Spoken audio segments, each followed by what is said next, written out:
Welcome to the Cantankerous Catholic with Joe Sixpack, the every Catholic guy. Listen to Joe tackle the really tough moral issues, current events, and politics from a Catholic perspective. Now here's Joe Sixpack, the every Catholic guy. Hello, Sixpackers, and welcome back to the Cantankerous Catholic, episode 48. A storm is coming, a spiritual storm. Only a fool would say that there's no storm coming. In fact, we're already being battered by the pre-storm gale force winds. The evils that are confronting us, both in the world and in the church, are such that we've never seen before in history.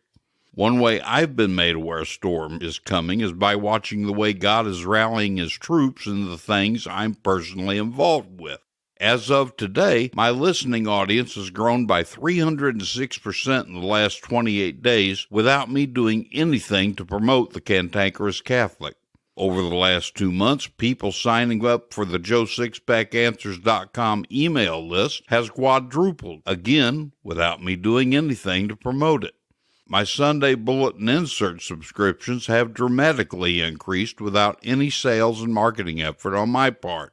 As you know, I write a weekly column in the Wanderer newspaper. I work very closely with the publisher, Joe Matt. Although I can't divulge details, a lot of good things are happening with the paper in the near future. All these things are providential, but they're what others would call coincidental or accidents. I don't believe in coincidence or accidents. I have the advantage of seeing the storm coming by watching the positive things that are happening. But current evil within and without the church is what we can all see to know a storm is coming. We're way past the time that we can have a live and let live attitude toward the commission of evil by other people, because other people's acts now have a direct effect on us individually. We have to actively take a stand against all the evils that confront us. Whether we fight or not, though, we have to spiritually prepare ourselves for the storm that's coming. In his Sermon on the Mount, Jesus told us 2,000 years ago in a very quiet and low-keyed way how to prepare for this storm, and I'll explain that after we pay the bills. Joe Sixpack, the every Catholic guy, is a welcome visitor to parishes across the United States every Sunday through his What We Believe, Why We Believe It bulletin inserts. Using humor, immutable truth, and ignoring political correctness, Joe Sixpack helps the average Catholic in the pew better know and understand our holy and ancient faith in a way that is refreshing, awe-inspiring, and makes readers chest-pounding proud to be Catholic. And readers love it. Now you can enjoy Joe's work by getting the best of What We Believe, Why We Believe It book series. In fact, get 2 copies of each book, one for yourself and one for your pastor. Then your priest can decide if he wants to help your fellow parishioners by subscribing to the What We Believe, Why We Believe It bulletin inserts. Get your copy of The Best of What We Believe, Why We Believe It by Joe Sixpack, the every Catholic guy, today in print or ebook on Amazon, Apple Books, Barnes & Noble, and Kobo.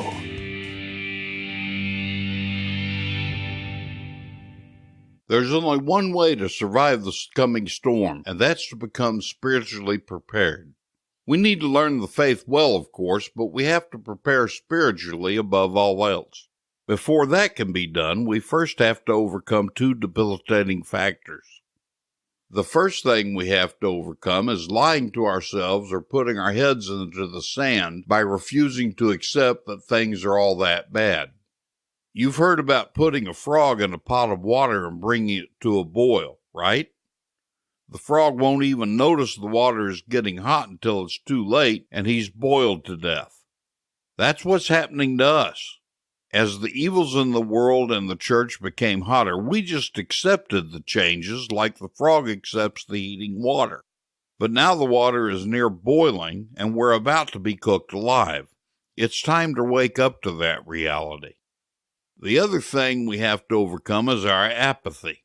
We're apathetic because we've had it much too good for far too long.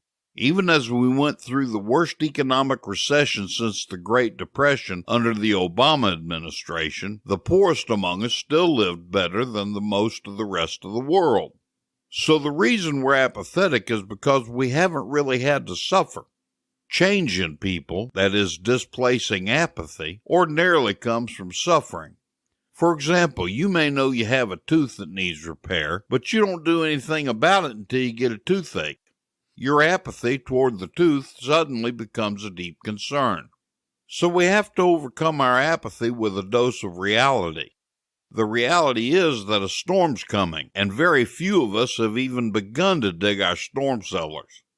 Long before this storm began to brew, about 2,000 years before, in fact, God the Son told us how to prepare for it. Indeed, one of the most profound statements he ever made was about this preparation, but few people have paid attention or noticed. In the Sermon on the Mount, Jesus said, "You therefore must be perfect, as your heavenly Father is perfect." Think about that. Jesus said you must become perfect. How perfect? As perfect as God the Father. How perfect is He? Infinitely perfect. And by the mere fact that Jesus used the word must, it's a command that we become perfect. After commanding us to become perfect, Jesus established the Catholic Church just so we could become perfected. That's the whole reason Jesus established the church. But is human perfection possible? Well, as a matter of fact, it is. Did you know that every time the church bestows the title of saint on someone, that it's an infallible pronouncement that that person's soul is in heaven? And Scripture is clear that no one can enter heaven unless they've been perfected. Every saint, then, may have been the most imperfect soul there was throughout most of his or her life, but by the point of death had become absolutely perfect. Of course, that came from actively trying to obey Christ's command to become perfect, cooperating with His graces. So obviously, we can become as perfect as God, but only with His help. His help is a little thing called grace. Grace is a supernatural gift that God freely gives us for our salvation. All grace comes to us through the merits of Christ's passion, which is His suffering from Holy Thursday night until His death on the cross, and it's offered to us by His church. To say that grace is a supernatural gift implies two things. The first is that as a gift we don't have any right to it, but God grants us grace because He loves us. The second is that grace has a supernatural purpose, which is the attainment of heaven. Let me briefly explain grace to you so you can more easily understand about God's help. There are two types of grace, actual and sanctifying. Actual grace is a divine enlightenment of our mind and strengthening of our will to help us to choose what is good and to avoid evil. Without actual grace, it's impossible for us to do anything that's pleasing to God. We're bombarded by actual grace every waking moment. We respond to God's actual grace every time we do good and avoid evil. By the mere fact that you're listening to this instead of wasting time on something superfluous demonstrates you're responding well to God's actual grace. Sanctifying grace, on the other hand, is best defined as God's life in us. It's a supernatural quality infused into our soul at baptism. Sanctifying grace gives us a share in the divine life and allows us to become a temple of the Holy Spirit, God's friend, and an heir of heaven. Sanctifying grace is necessary for our salvation because it makes us pleasing to God, and this type of grace alone makes possible the attainment of heaven. The more sanctifying grace we have, the more perfect we become, so we have to strive to increase sanctifying grace. Just being in a state of grace isn't enough if you want to become perfect. You have to cooperate with God and actually work at it. It's simple, but it ain't easy. Nothing that's good and desirable is easy, though. Achieving sainthood is more than possible, but we can't do it on our own. While we become true men and true women, that is, doing always and only the holy will of God, we simply have to develop a prayer life relationship with God and continually ask Him for graces to advance us in holiness. Will you mess up? Sure you will. You might even commit a mortal sin from time to time on your journey to sainthood. The key is to take Christ's example. The church teaches that all 3 times he fell under the burden of the cross on the way to Calvary, which is a metaphorical representation of mortal sin, he got right back up again. That's what we have to do every time we fall. In other words, pray an immediate act of contrition and plod forward with a fresh resolve to do as you ought to do. Of course, it goes without saying you also need to go to confession at the earliest possible opportunity. If you're going to get serious about being perfected, I'd strongly recommend you to get a good spiritual director. Now, be careful about who you choose to direct your soul. Just because a man's a priest doesn't necessarily mean he'll be a good spiritual director. There's some priests in the world who aren't faithful to the church's teaching or their sacerdotal vows, but I'm not too worried about you seeking out one like that as a spiritual director, because most priests aren't like that anyway, and you've got enough sense to avoid priests like that. After all, you're a six-packer. Most priests are good, holy men who take the teachings of the church and their priestly vows seriously. But you still have to be careful. Not because they aren't good priests, but because they might not be equipped for the task. Not all priests are equipped to be spiritual directors. Many aren't trained for it, and among those who are, most haven't been trained in classical spiritual direction. Priests who aren't trained, or have been trained in this modern psychologically based mumbo-jumbo stuff, might possibly end up having the opposite of the desired effect and cause grave consequences for your immortal soul. That's not the intention of the priest, though. It's just what it is. In addition to avoiding the sort of priests I just mentioned, I wholeheartedly recommend you avoid asking a nun or a layperson to direct you. There are probably some good ones out there, I'm sure, but your best bet is always a priest, because a priest possesses the sacramental graces of holy orders. The age of the priest doesn't matter, only the degree of apparent holiness. My spiritual director's only been a priest for about 8 years, but he's a very holy man who's well versed in classical spiritual direction. And under no circumstances let anyone get away with telling you the old ways of spiritual direction don't work anymore, that mankind and the church have advanced beyond those archaic ways. That's a bunch of baloney. Times may change, but man is the very same he was when our first parents gave us original sin. Besides, how many saints do we produce today with the so-called new ways? When classical spirituality and direction were at an historical peak, hundreds, perhaps even thousands of saints came flowing out of the heart of the church. If classical spirituality was good enough for the likes of St. Teresa of Avila, St. Anthony of Padua, St. John Bosco, St. John Paul II, and innumerable others, it should certainly be good enough for you. A good spiritual director is sort of like a coach. If you have a tennis coach, you'll do whatever he tells you so you can become a great tennis player. If you have a good spiritual director, he's going to tell you the things to do too, and you'd be foolish not to do as he says. However, there's still a lot of things you can do on your own, and you really need to start doing them now while you're looking for a spiritual director. Obviously, the first thing you need to do is step up your prayer life. You're not talking to thin air when you pray to God. God really hears you, and he wants to hear from you. You can pray formulated prayers if you find that more comfortable, but you'll make better and faster progress if you learn to respectfully speak to him the way you would to your closest friend. Another aspect to your prayer life is to develop a tender devotion to the Blessed Virgin Mary.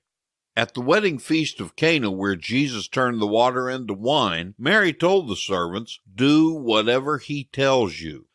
She's been saying that same thing to us for 2,000 years.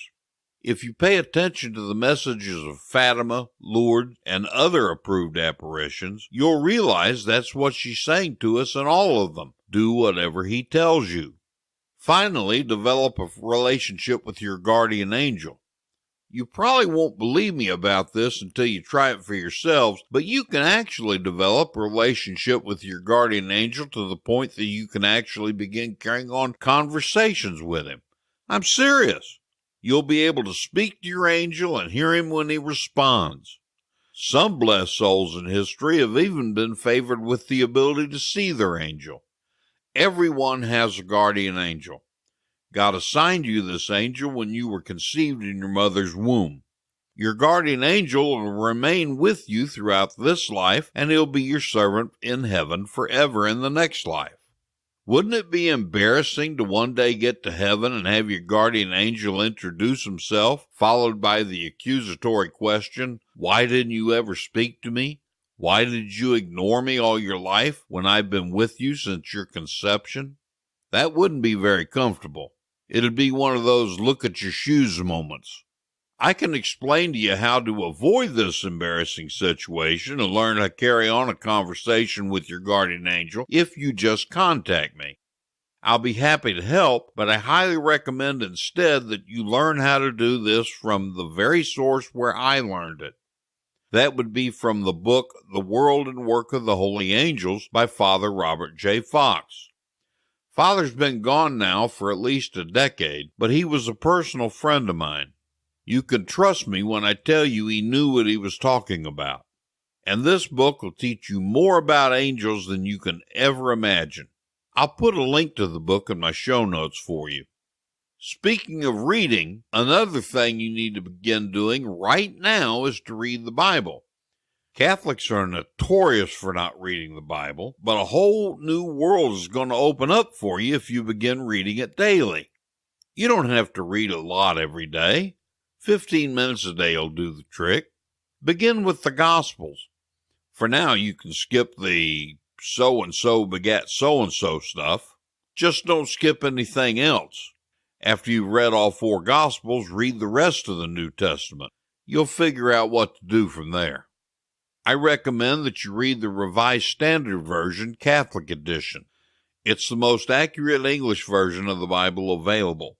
While I use other versions for comparison in my studies, the Revised Standard Version is the only one I use for my daily reading. I'll include a link for it in my show notes too. Your reading doesn't stop there, though. Until you find a good spiritual director and he begins assigning you good spiritual reading, you need to begin reading the biographies of all the saints you can get your hands on. I've read several hundred saints' biographies over the last 30 years. You'd be amazed about the things you'll learn that'll help guide you on the road to perfection. I first became convinced that it's possible for anyone to become a saint when I read a biography about St. Dominic Savio that was written by his spiritual director, St. John Bosco. In fact, ever since then, St. John Bosco's been the patron saint of all the evangelistic work I've done.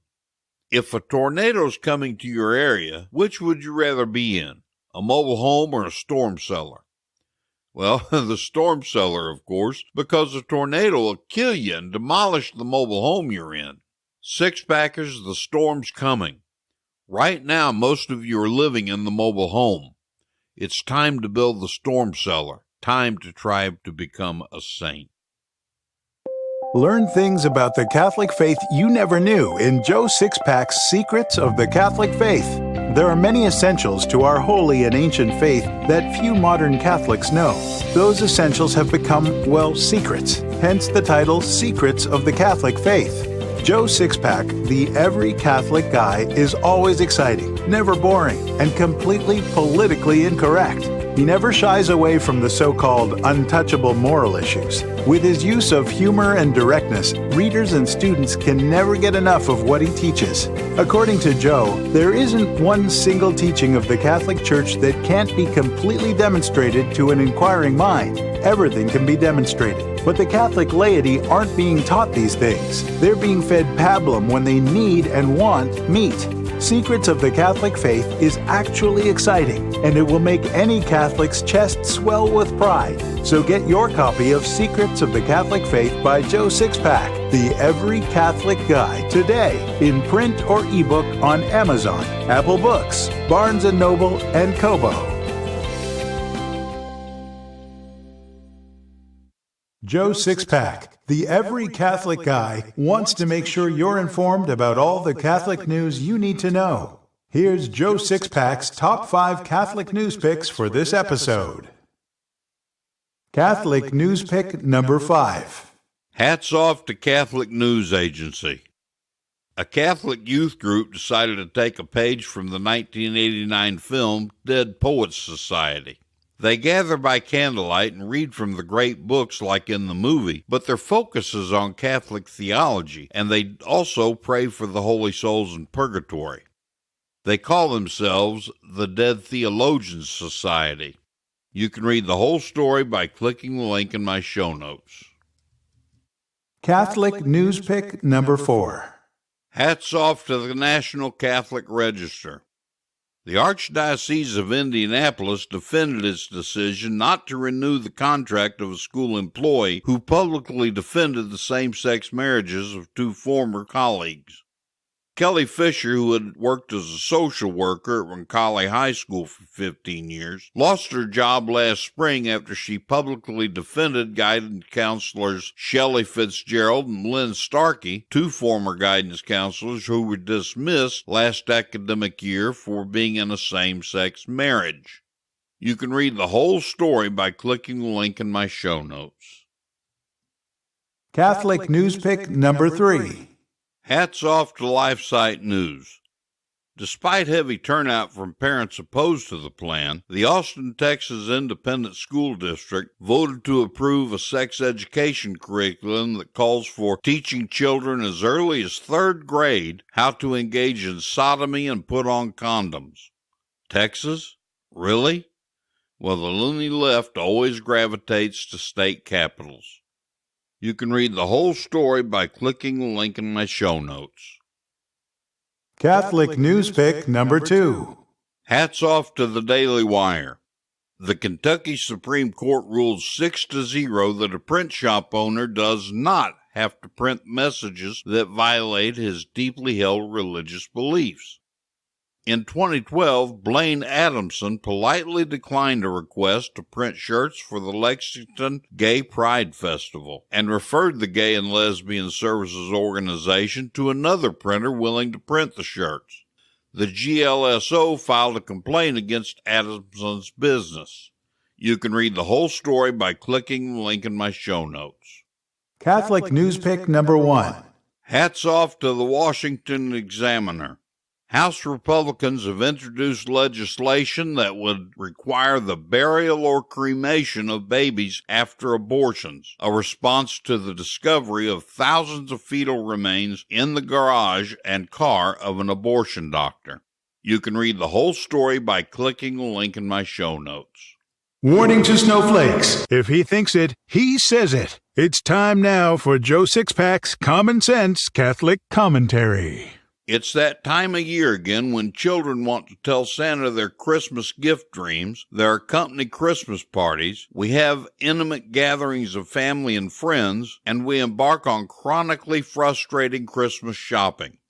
Ostensibly, the season is promoted to be one of love, joy, and extra civility. In modern times, though, it's anything but that. I get the retail marketing side of things. After all, most retail establishments operate at a loss throughout the year, only making their profits for the year from Black Friday to Christmas. In fact, that's why it's called Black Friday, because that's the day stores shift from operating in the red to operating in the black. Retailers, especially small businesses, have to make a profit in order to stay in business and provide jobs. But there are several things about this time of year I find very disturbing.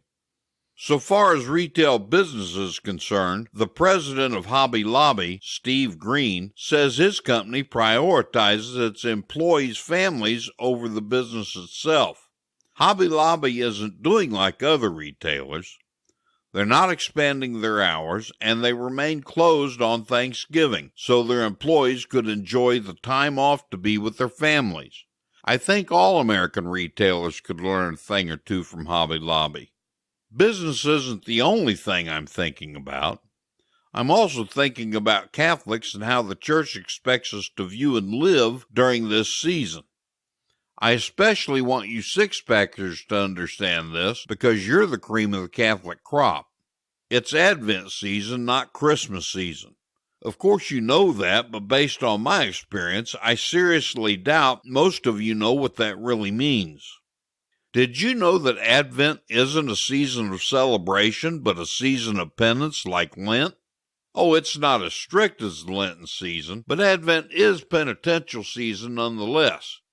Rather than celebrate, we're supposed to be doing penances throughout Advent to make reparation for our sins that caused Christ to come into the world through the Blessed Virgin Mary to give us the good news that he'd make himself a sacrifice to the Father for our sins. Penance, not celebration. Christmas for Catholics doesn't begin until Christmas Eve on December 24th. We celebrate Christmas every day until the Feast of the Epiphany on January 6th. Non-Catholics set up their trees and decorations to begin celebrating the day after Thanksgiving and begin taking down their trees and decorative trappings on or about January 1st. We Catholics, on the other hand, aren't even supposed to trim the tree until Christmas Eve, then spend 12 days in celebration. The Advent season is penitential, though. I realize you have to do your Christmas shopping during Advent because that tradition was set by Protestants back in the day when Christianity actually meant something in America. With all the pretty Christmas decorations, which make us recall our childhood memories, it's pretty easy to get caught up in the celebratory atmosphere. But if we're going to be good Catholics, we can't afford to do that. So what do we do about penances during Advent? Well, it's really not as difficult as you might think. Let me give you a couple of tips. I personally refuse to go into any retail establishment this time of year.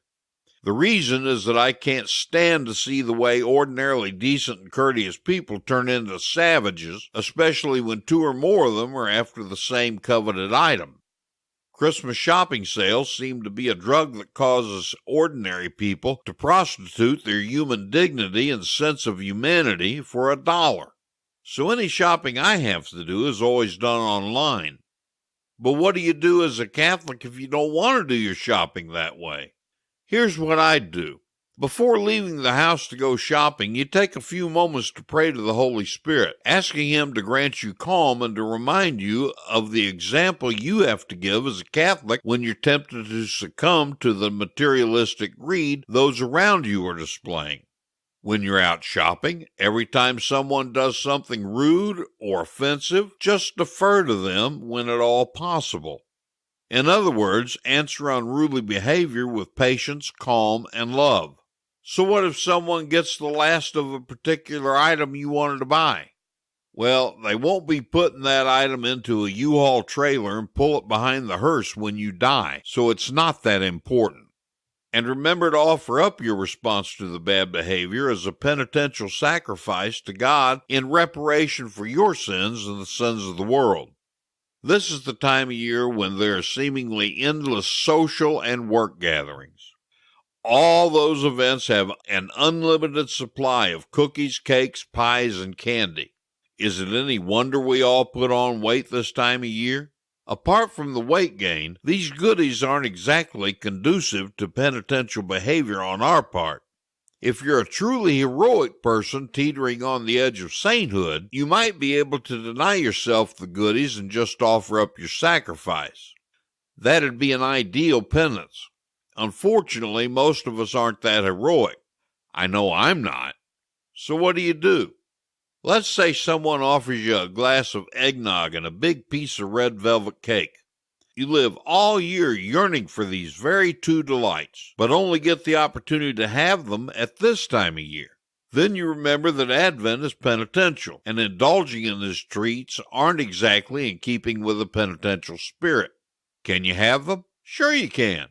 Just defer indulging for 5 minutes and offer up your desire as a sacrifice to the Father. This is an age-old theological practice.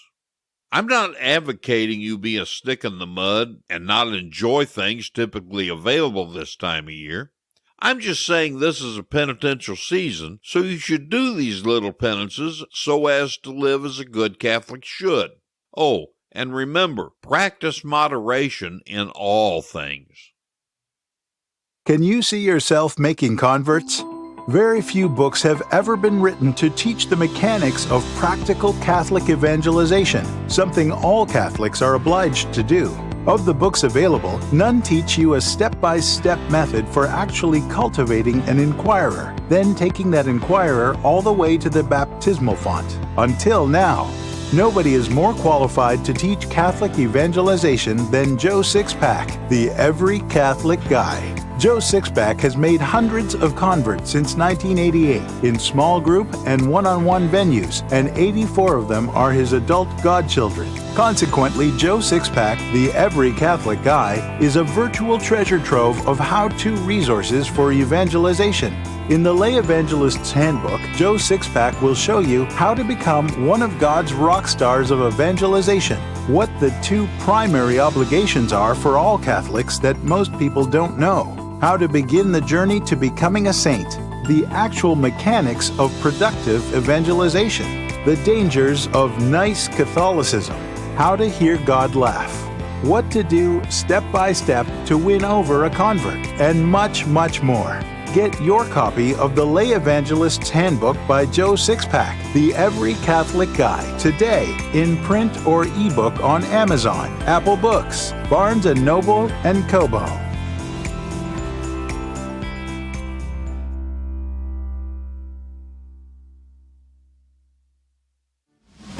I believe a really great way to teach the faith is through stories, parables, and anecdotes. So here's today's story. Many years ago, a rich Dutch jeweler, accompanied by his servant, made a trip to England. The servant had been taken in by the jeweler as a boy and trusted him as a son, but the servant had become envious of the jeweler's wealth. Since the servant knew that the jeweler carried a fortune in jewels, he made up his mind to rob him. He killed the jeweler, took the jewels, then threw the man's body in the river.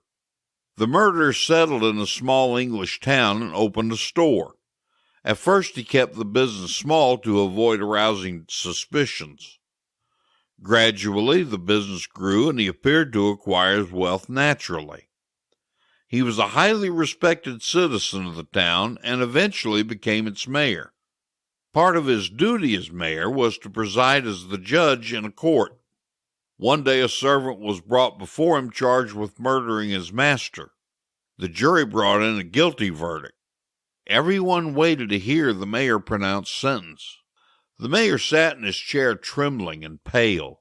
He'd become so weak with dread and fear that he could hardly sit up in his chair.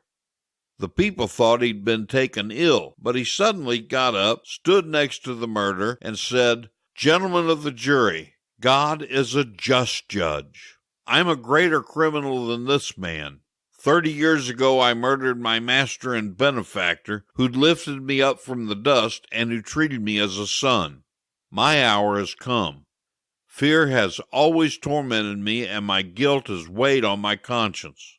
I demand what I deserve. Pronounce my death sentence." Shock and horror gripped everyone present. At first they thought the mayor had lost his mind, but when he kept insisting on his guilt, they took him to prison. A letter of inquiry was sent to Holland, and his confession was confirmed. He was then condemned to death and later hung. A person who has knowingly kept back a mortal sin in confession is like this mayor. People's opinion may be that he's a good man, but God knows his guilt. If he wants God's forgiveness, he has to confess his guilt and make a general confession of all the sins he's committed since his last worthy confession. The mayor was condemned to death, but God is merciful to the repentant sinner who deserves eternal death for killing Jesus with his sins. That's it for this episode, Six-Packers. Join us again next week on the Cantankerous Catholic podcast. In the meantime, don't forget to visit my show notes and check out some of the special links. While you're there, take time to leave a comment below the show notes to let me know what you thought about this episode. Since you're on the Cantankerous Catholic website, visit the Joe's Stuff page. You can pick up copies of my books as well as view over 100 coffee mugs made just for Six-Packers. You can also read my weekly column in The Wander, America's oldest independent Catholic newspaper. See my show notes for subscription information and a special rate for Six-Packers. Thanks for sharing some of your valuable time with me, Sixpackers. I'll see This you has next been the Cantankerous Catholic with Joe Sixpack, the Every Catholic Guy. Thanks for subscribing, and be sure to visit CantankerousCatholic.com to get your free copy of Joe's popular book, The Best of What We Believe, Why We Believe It.